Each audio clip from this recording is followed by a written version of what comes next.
कोरोनाचे सावट असताना गेल्या 5 महिन्यांपासून कामगारांची तसेच मजुरांची आर्थिक परिस्थिती दयनीय झाली होती। कडक संचारबंदी असताना अनेकांनी रोजगार सोबत खासगी नोकऱ्याही गमावल्या। त्यातच प्रत्येकाच्या घरी देण्यात आलेल्या वीज बिल भरण्यास समर्थ नव्हते। अशातच प्रत्येकाचे वीज बिल गेल्या 5 महिन्याचे भरमसाठ असल्याने वीज बिल माफ करण्याच्या मागण्या करण्यात आल्या। मात्र महावितरण कंपनीने नागरिकांना फक्त बिलात टप्पे पाडून बिल भरण्याची सक्ती करण्यात आली। तेव्हा हजारो मजूर गरीब कुटुंबातील नागरिकांकडे भरमसाठ बिल आले असल्याने शेवटी भाजपाच्या वतीने विद्युत भवन येथे आक्रमक आंदोलन करण्यात आले। या ठिकाणी विद्युत भवन समोर महाराष्ट्र सरकार महावितरण कंपनी विरोधात प्रचंड नारे देऊन वीज बिलाची होळी करण्यात आली। यावेळी भाजपा पदाधिकारी यांना कार्यालयात जाण्याकरिता सुरक्षा रक्षकांनी अडवून धरले। तेव्हा या ठिकाणी अधिकाऱ्यांची थोड्या वेळाकरिता तारंबळ उडाली। काही वेळानंतर विद्युत परिमंडळाच्या मुख्य अभियंत्यांना निवेदन देऊन चर्चा करण्यात आली।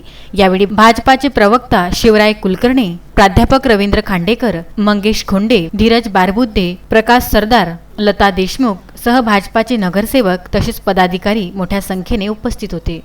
अमरावती महानगर जिल्ह्याच्या शहर जिल्ह्याच्या वतीने आज सर्वसामान्य लोकांना या कोरोनाच्या काळामध्ये जे काही वीज बिल आले ती म्हणजे जनतेच्या खिशावर टाकलेला डाका आहे। लोकांना महावितरणच्या कडून लुटलं जात आहे आणि अशा कोरोनाच्या काळामध्ये लोकांचे व्यवसाय बंद असताना, लोकांचे उद्योग बंद असताना लोकांना सवलत देण्याऐवजी लोकांना लुटण्यात आलेल्या वीज बिलाच्या नावाखाली ज्या 2-2 खोल्यांचं सामान्य जे घर आहे त्या घरांना देखील 50-50 हजार, 40-40 हजार, 30-30 हजार रुपये बिल आलेलं आहे।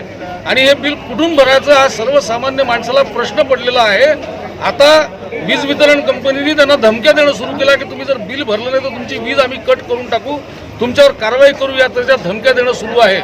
हे महाराष्ट्रातलं सरकार सर्व आघाड्यांवर तर अपयशी आहे, पण वीज बिलांच्या आणि विजेच्या प्रकरणामध्ये सर्वसामान्य माणसाची लूट पण यांनी चालवलेली आहे। त्याच्यामुळे आम्ही ऊर्जा मंत्र्यांचा आणि या राज्याच्या मुख्यमंत्र्यांचा निषेध करतो।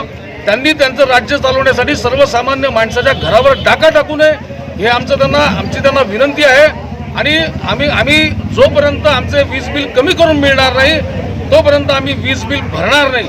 खरं तर वीज बिल माफ केलं पाहिजे हीच आमची मागणी आहे। आणि म्हणून आज भारतीय जनता पार्टी अमरावती शहर जिल्ह्याने वीज वितरण कंपनीच्या कार्यालयासमोर वीज बिलांची होळी केलेली आहे। अजूनही सर्वसामान्य जनतेची मागणी जर पूर्ण केली नाही तर आम्ही वीज वितरण कंपनीच्या कार्यालयाला कुलूप। प्रदीप इंगोले, विदर्भ न्यूज, अमरावती।